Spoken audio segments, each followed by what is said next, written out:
Comedy કરે પેલા ભાઈ. ઓય ઈટાસી ક્યાં લો મારું બીજા આ ઈટાસી ડીઝલ પતિ નથી દીને જોતો. હાલે ઈટાસી આવી જાલ લેવા દે ને હવે. આપણે લેવા જઈ રહ્યા છીએ એક ઈટાસી. જો કે તમને ખબર હોય ઈટાસીમાં એક પાવડો આવે. હાલો ચાલુ કરો. આપણે બે પાછળ પાવડો લેવા દે ને હવે મસ્તી નો 35,000 રૂપિયા હે. ઈટાસી કરતા મોંઘું હે.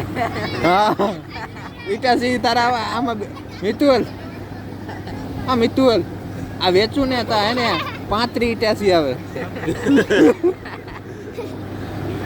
ઈ તને ખબર હે? એટલે એનો મતલબ એમ છે તમે 1000 રૂપિયા એક ઈટાસી આવે રમકડાનું. હું રીંગુ આવજે હમણાં મેળો આવે એટલે 35 નો લેવું તું મને કહી છે. અહીંયા જ ભરાય દાડેશ્વરમાં. અને પછી અહીંયા જ મૂકવા આજ મેદાનમાં સાફ કરવા. ડ્રાઈવર તને જ રાખવું અને તારા ભાઈબંધ ને. જોઉં છું કોણ રોકે. હે મિતુલ હા મિતુલ 800 રૂપિયા મેળ આવી જાય તો આજ જાય.